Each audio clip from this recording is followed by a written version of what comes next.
ایک بات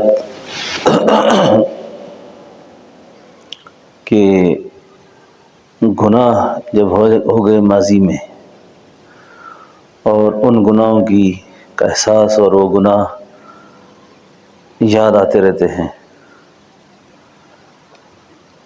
جیسے حضرت نے یہ بات لکھی ہے کہ وہ گناہ یاد آتے رہتے ہیں آدمی کو، اور کئی لوگ اس خیال کے زیر اثر آ کر نیک اعمال سے محروم ہو جاتے ہیں، چھوڑ دیتے ہیں۔ تو ان کو ایسا نہیں کرنا چاہیے۔ یہ خیالات کیوں آتے ہیں پھر؟ اور جب خیال آ ہی جاتے ہیں تو اس وقت بندے کو اپنی توبہ کو کس پیمانے پر رکھنا چاہیے؟ یہ تو یقین کر لینا چاہیے کہ اللہ نے توبہ کی برکت سے میری پچھلی زندگی کے سارے گناہ معاف کیے ہوئے ہیں۔ اب یہ جو اوقات یاد دلائی جا رہی ہے نا، جو اوقات یاد دلائی جا رہی ہے، یہ اس وجہ سے یاد دلائی جا رہی ہے کہ تو اور لوگوں کو بھی انسان سمجھ۔ بات سمجھ آ رہی ہے؟ اللہ تعالیٰ اس کو اوقات یاد دلاتے ہیں کہ انسان جو ہے نا یہ عاجز ہے، اور خاص طور پہ جن لوگوں نے امت میں تربیت کا کام کرنا ہوتا ہے نا، اللہ ان کو کسی وقت بھی بڑھائی کا رائی کے دانے کے برابر بھی تصور ان میں برداشت نہیں کرتے۔ رائی کا دانہ سمجھتے ہیں نا؟ یعنی رائی کے دانے جتنا تصور بھی اگر کسی دائی کے اندر آ جائے، صاحب نسبت کے اندر آ جائے کہ میں افضل ہوں اور وہ ابتر ہے، نہ اس شخص کا فیض ہوگا اور نہ اس کو اپنی ذات میں کبھی کوئی فائدہ رہے گا، کیونکہ خود یہ مریض ہے۔ اسی لیے حضرت نے لکھا ہے کہ میں فی الحال اور فی المآل، فی الحال میں تو اپنے آپ کو بعض اوقات سوچتا ہوں کیا پتہ میں کفار سے بدتر ہوں۔ فی المآل، فی الحال تو اللہ کا شکر ہے، خدا نہ خواستہ کوئی زبان سے کوئی ایسا بڑا بول نکل جائے، دل کی بات زبان پر آ جائے اور میں کوئی ایسی نافرمانی کر بیٹھوں کہ میں کفار سے بھی بدتر ہو جاؤں گا پھر۔ اسی لیے ایک ہے تکبر، ایک ہے عجز، تواضع۔ متکبر ہونا یہ صفات الہیہ میں سے ہے، اور اللہ کی صفت کو کسی درجے میں بھی کوئی شخص اگر اپنے اوپر لینے کی کوشش کرے گا نا، کسی درجے میں بھی وہ شیطان تو ہو سکتا ہے، شیطان کا نمائندہ ہو سکتا ہے، ساری زندگی شیطان کی پوجا کر سکتا ہے، وصل الہی حاصل نہیں کر سکتا۔ اس لیے حقارت جو ہے نا، حقارت سے نہ دیکھ اے اہل طوفان اہل ساحل کو۔ کبھی ایسا بھی ہوتا ہے کنارے ڈوب جاتے ہیں، تو یہ نقطہ سمجھنے والا ہے، یعنی توبہ سے گناہ معاف، یہ طے بات۔ اب یہ خیالات کبھی آ جائیں تو اس کا پیچھا نہ کرے کہ دوڑتا رہے انہیں خیالوں کے پیچھے، یار تو بہت ہی بدتر آدمی ہے، تو ناقابل اصلاح ہے، ناقابل علاج ہے۔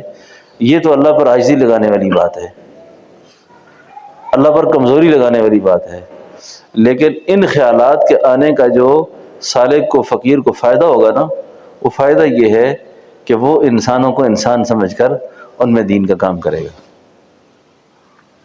بات سمجھے نا؟ ورنہ بشری تقاضوں سے مرد ہے، عورت ہے، یہ تو بہت ہی خاص الخاص قسم کے لوگ ہوتے ہیں جن سے اللہ نے کوئی بڑے کام لینے ہوتے ہیں، جو نفس زکیہ کے حامل ہوتے ہیں۔ اول زندگی ہی ان کی بڑی طہارت سے گزرتی ہے، اور شروع زمانے سے ہی ان کے اندر ایسے سلیم اجزاء ہوتے ہیں، ایسی فطرت میں ان کی خوبیاں ہوتی ہیں کہ جو اللہ کو انتہائی پسند ہوتی ہیں۔ وگرنہ اگر کوئی آدمی یہ نہ سمجھے جی کہ ہم پہلے ایسے تھے اور اب ایسے ہیں، پہلے جیسے تھے ویسے تھے، اب ویسے ہی ہیں بس. سمجھائی نا جی؟ شرابی، بدکار. میں صحابہ کی عظمت پہ جب بات کرتا ہوں نا تو صحابہ کی عظمت اتنی اونچی ہے، صحابہ کا مقام اتنا اونچا ہے کہ اس مقام کو بیان کرنے کے لیے بھی نا بہت کچھ چاہیے. صحابی کا وزن ہی کوئی نہیں سمجھا کہ صحابہ کتنی شان والے ہیں. اس پر میں ایک ضروری بات آئی ہے ذہن میں، عرض کر دوں.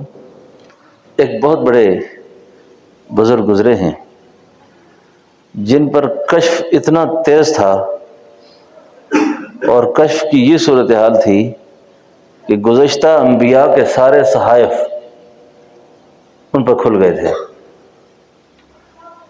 کہ تورات اصل شکل میں کیا تھی، زبور اصل میں کیا تھی، انجیل اصل میں کیا تھی، اور گمنام نبیوں پر اترنے والے صحائف وہ سارے انہیں یاد تھے.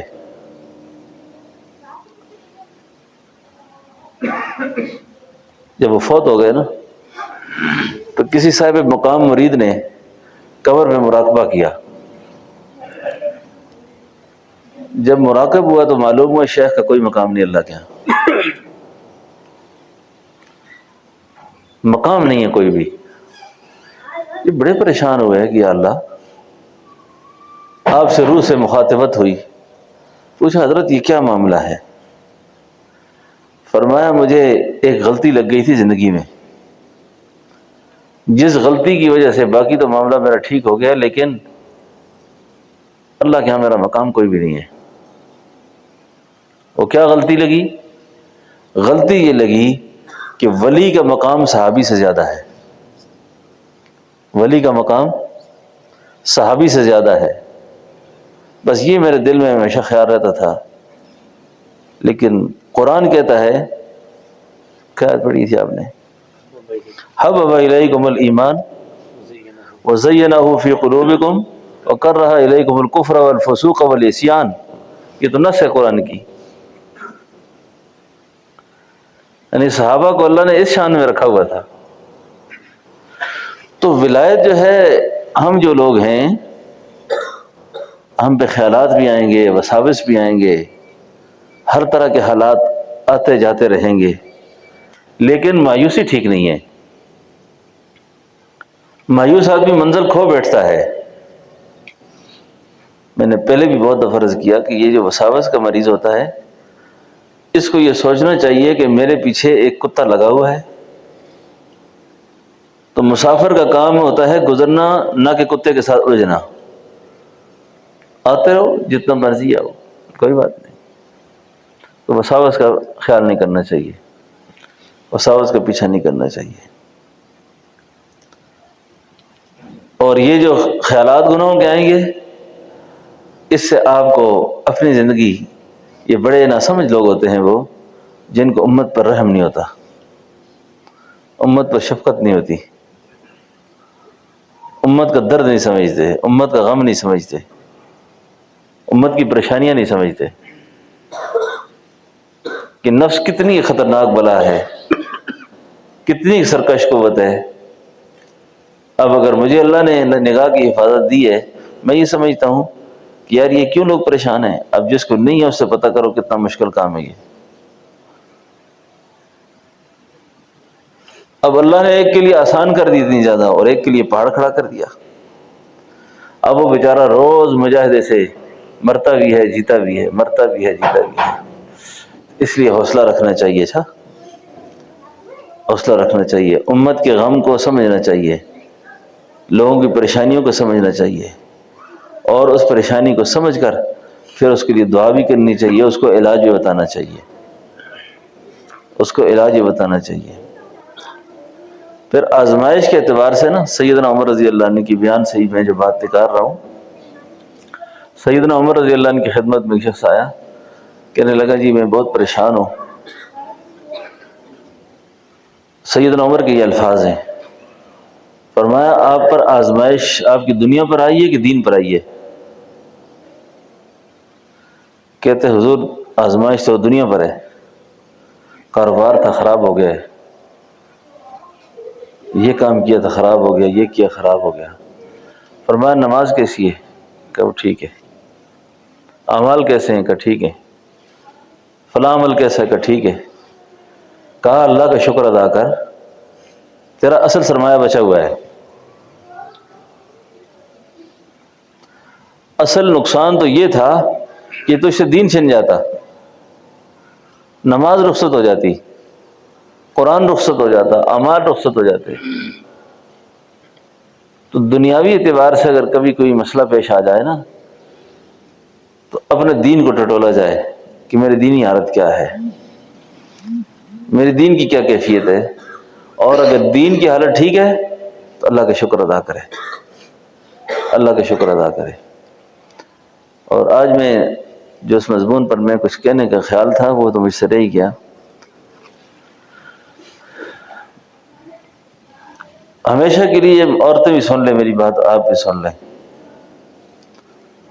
ہمارے لیے اس وقت دنیا بہت بڑا چیلنج ہے، اس کے اندر بڑی بڑی آزمائشیں ہمارے سامنے، بڑے بڑے حالات ہیں ہمارے سامنے۔ اس ساری صورتحال میں کون سی کسوٹی ایسی ہے جس پر میں اس کو سامنے رکھ کر اپنی زندگی کا راہ عمل طے کروں؟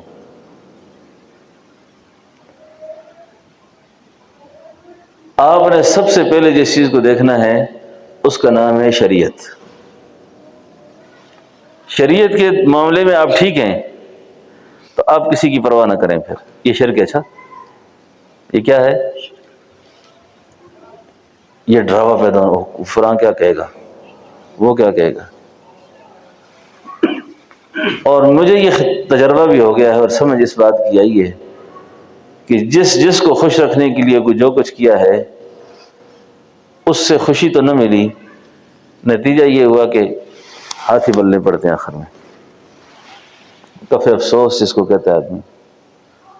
اس لیے بزرگوں کے جو تجربات ہیں نا، قرآن و سنت کی روشنی میں ایک طویل عرصے تک نفس کے ساتھ مجاہدے کے بعد، نفس کے ساتھ مارکہ آرائی کے بعد اس نتیجے پہ پہنچتا آدمی کہ جو جس کے ساتھ کرے وہ اللہ ہی کے لیے کرے، بس بی کا لفظ نہ ہو اس میں، اللہ ہی ہو بس۔ اور اللہ ہی کے لیے کرنے کے بعد امیدیں توقعات کسی سے نہ رکھے۔ اب آپ دین کے ایک شعبے میں لگے ہوئے ہیں نا کہ ہم یہ اس سردی میں اپنے اپنے گھر چھوڑ کر یہاں آ کے بیٹھے ہیں، کیوں بیٹھے ہیں؟ کیونکہ ہمیں ایک منزل کا سفر ہے ہمارا، اس کی تیاری کے لیے تھوڑا بہت ہمیں خیال آتا ہے کہ یا اللہ کچھ ہماری تربیت ہو جائے۔ اب اسی طریقے سے دین کے باقی شعبے ہیں۔ اب کوئی تربیت کے لیے کیا رنگ اختیار کرتا ہے، کوئی تربیت کے لیے کیا رنگ اختیار کرتا ہے۔ مقصود سب کا صحت ہے، مقصود سب کا صحت ہے۔ اب مقصود جب سب کا صحت بن گیا کہ مجھے صحت مل جائے، اس کے لیے کوئی مدرسے کے راستے سے اپنی تربیت پہ لگا ہوا ہے، کوئی تبلیغ کے راستے سے ہے، کوئی خانقاہ و تزکیہ کے راستے سے ہے۔ اب یہ جتنے لوگ بھی ہیں یہ سارے کے سارے آپس میں معاون اور رفیق ہیں، ان میں حریف کوئی نہیں ہے۔ اور پیغمبر صلی اللہ علیہ وسلم کی کسی محنت کے اندر تعارض نہیں ہے۔ والذی بعث فی الامیین رسولا منہم یتلو علیہم آیاتہ ویزکیہم ویعلمہم الکتاب والحکمہ۔ شاہ ابرار الحق صاحب رحمۃ اللہ علیہ اس آیت کو بیان کرتے ہوئے فرمانے لگے کہ کوئی آدمی آپ سے پوچھتا ہے کہ کون سی تربیت کا راستہ افضل ہے اور کون سی محنت اعلیٰ ہے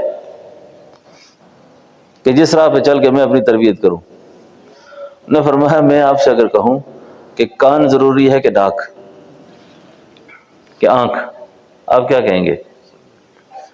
بھئی کان کی اپنی ضرورت ہے، ناک کی اپنی ضرورت ہے اور آنکھ کی اپنی ضرورت ہے۔ اب ان میں سے کسی شعبے میں کوئی شخص بھی دین کا کام کر رہا ہے، وہ دین ہی کا کام کر رہا ہے، وہ دین ہی کا کام کر رہا ہے۔ اس کو ڈرنا نہیں چاہیے، پریشان نہیں ہونا چاہیے، اس کو خوف نہیں کھانا چاہیے۔ اب اگر میں اللہ کے لیے کر رہا ہوں نا، مجھے کیا ڈر ہے؟ آپ اللہ کے لیے کریں تو کسی کا خوف نہ رکھیں دل میں، اچھا؟ اس لیے کہ مجھے خود ایک بڑا مارکا طلعہ ایک سفر پیش ہے جو میری آنکھیں بند ہونے کے بعد شروع ہوگا، اور اس سفر میں مجھ سے یہ نہیں پوچھا جائے گا کہ تیری وجہ سے ساری دنیا جنت میں کیوں نہیں گئی۔ اس سفر میں یہ پوچھا جائے گا، مولوی عبداللہ صاحب اپنی سناؤ، اپنی کہانی سناؤ، کیا کرتے تھے تم؟ اور میں اگر یہ کہوں جی کہ ساری دنیا میں دعوت کا کام کروں، ساری دنیا میری سے جنت میں چلی جائے، ساری دنیا میری سے جنت میں چلی جائے، میرا اگر سفر آگے کا خراب ہو گیا تو مجھے کیا فائدہ اس سے؟ اس لیے فرد کو اپنی ذاتی اصلاح پر توجہ زیادہ رکھنی چاہیے، فرد کو اپنی تربیت پر زیادہ نظر رکھنی چاہیے۔ شیخ الحدیث رحمۃ اللہ علیہ فرمایا کرتے تھے، حضرت تھانوی نے لکھا ہے کہ فرمایا ایسا نہ ہو کہ تم لوگوں کی جوتیاں سنبھالتے پھرو اور پیچھے تمہاری گٹھڑی اٹھا کے لے جائے۔ تم جوتی سنبھالنے میں لگے ہوئے تھے، پیچھے تمہاری اپنی گٹھڑی اٹھ گئی ہے۔ بات نقطہ سمجھ آ رہا ہے نا آپ کو؟ تو اپنی اصلاح کو ہر وقت مقدم رکھیں، اپنی فکر کریں۔ دین کے کسی شعبے میں جو شخص بھی کام کرتا ہو اس کے ساتھ کبھی ٹکراؤ نہ ہو۔ مجھے کئی دوستوں کے ذریعے میں تھوڑی سی ہسٹری کھول کے بات کر رہا ہوں، سارے پرانے دوست ہیں کہ جی تبلیغ والے ساتھی یہ حلقات کو پسند نہیں کرتے، تو میں آگے سے کہتا رہتا ہوں، مولانا جلال الدین صاحب رحمۃ اللہ علیہ فرمایا کرتے تھے یہ رنگ روٹ ہے، رنگ روٹ غلطی کرتا رہتا ہے۔ تم رنگ روٹ تو نہیں ہو نا؟ تم رنگ روٹ ہو؟ رنگ روٹ جانتے ہو کس کو کہتے ہیں؟ وہ فوج میں جو نیا نیا بھرتی ہوتا ہے نا، جو ٹریننگ کے دوران ہوتا ہے نا، اس کو بال پہلے ادھر سے کاٹتے ہیں نا، عجیب سا نمونہ بناتے ہیں اس کو رنگ روٹ کہتے ہیں۔ اور جو رنگ روٹ ہوتا ہے وہ غلطی کرتا ہے۔ اب دوسرے آدمی کو اٹھ کر، وہ میجر ہے، وہ جنرل کرنل ہے، وہ اٹھ کے رنگ روٹ سے مقابلے شروع کر دے تو کرنا چاہیے اس کو اپنا قد دیکھنا چاہیے، اس کو اپنا خیال رکھنا چاہیے کہ کوئی بھی شخص اگر کبھی کوئی ایسا کرے تو آپ کا کوئی کام نہیں کہ اس پر بحث کرے۔ ہر آدمی اپنے ظرف پر بیٹھتا سوچتا ہے، اچھا؟ تو اللہ رب العالمین نے جس شخص کو دین کے جس شعبے میں لگایا وہ اللہ کا انتخاب ہے، وہ اللہ کا انتخاب ہے، اور اللہ کے انتخاب میں بندے کو بھی پھر ادھر ادھر خیال نہیں کرنا چاہیے، یہ بات بھی ذہن میں رکھیں۔ اچھا، میں آپ کو بڑی عجیب بات سناؤں، بڑی ذمہ داری کی بات۔ میں تبلیغ کے عمومی کام محنت میں بہت عرصہ جڑا رہا ہوں، تبلیغ کے نظام میں تقریباً 2007-08 تک تو میں معروف معنوں میں جس کو پکا تبلیغی کہتے ہیں نا، وہ سارے کام میں کرتا تھا۔ لیکن جب سے اس طرف کی ذمہ داریاں اللہ کی طرف سے آئیں تو میں ایک دن حرم میں بیٹھا ہوا تھا تو کچھ ایسی کیفیت طاری ہوئی، اس کی تفصیلات کا ذکر نہیں کرتا، لیکن میں بہت فکر مند تھا کہ میں تبلیغ کے کام میں اتنا اچھا خاصا جڑا ہوا تھا تو یہ کیوں نہیں ہو رہا مجھ سے آج کل۔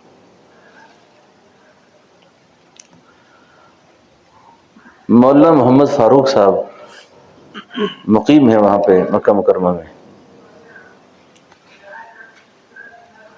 میں نے یہ قصہ ان سے کیا، اپنے حالات کا پورے اپنے حوال بیان کیے۔ اس آدمی نے جو مجھے جواب دیا نا وہ کمال کا تھا۔ فرمایا مولانا جو آپ کر رہے ہیں کیا اس کو دین نہیں سمجھتے آپ؟ اس کو تبلیغ نہیں سمجھتے آپ؟ شکر کرو، جو کام کر رہے ہیں یہ دین ہے، جو کام کر رہے ہیں، کیونکہ ہمارے نزدیک تبلیغ کا ایک وسیع معنی جو ہے نا، بڑا نام، وہ محدود ہو کے رہ گیا ہے، وہ محدود نام ہے۔ تبلیغی جماعت کا نام نہیں ہے۔ اور یہ تبلیغی جماعت ہی لوگوں نے بنائی ہے، مولانا الیاس صاحب رحمۃ اللہ نے بنائی۔ مولانا سعد صاحب مدظ علی اپنے بیان میں اکثر فرمایا کرتے تھے جب پاکستان آیا کرتے تھے کہ دادا جان یعنی مولانا الیاس صاحب فرمایا کرتے تھے کہ میں اگر اس جماعت کا کوئی نام رکھتا تو اس کا نام تحریک ایمان ہوتا، اس کا کوئی نام نہیں ہے۔ یہ تو انبیاء کی محنت کا ایک تسلسل ہے، یہ تو نبیوں کی محنت کا ایک تسلسل ہے۔ تو اس لیے یہ بات آپ سب ساتھی ذہن میں رکھیں کہ ہمارے مرکز کا اور ہمارے مزاج کا اور ہمارے طریقے کا تبلیغ کے ساتھ کوئی ٹکراؤ نہیں ہے، اور جن کا ٹکراؤ نہیں ہے وہ ہمارے مرکز سے نہیں ہے۔ بات سمجھے نا؟ کئی باتیں اگر سننے میں آ جاتی ہیں نا تو وہ بتنگڑ بن جاتا ہے۔ پھر حضرت جی مولانا انعام الحسن صاحب رحمۃ اللہ علیہ فرمایا کرتے تھے کہ جس شخص کو ایمان کی بقا چاہیے ہو نا وہ دعوت کے کام کو اچھا سمجھے، اور جس شخص نے دعوت کی کام کی نکیر یا تحقیر کی خود اس سے بھی اس کی نسلوں سے اللہ دین کو اٹھا دیں گے۔ اب اگر میں اس ترتیب پہ کام نہیں کر سکتا تو ترتیب تو اللہ کے نبی سے نہیں آئی نا، تبلیغ آئی ہے نا، اللہ کے نبی سے تبلیغ منقول ہے، ترتیب منقول نہیں ہے۔ کہ آپ کوئی بتا سکتے کہ صحابی نے 3 دن لگائے ہو، صحابی کو شب جمعہ میں گیا ہو؟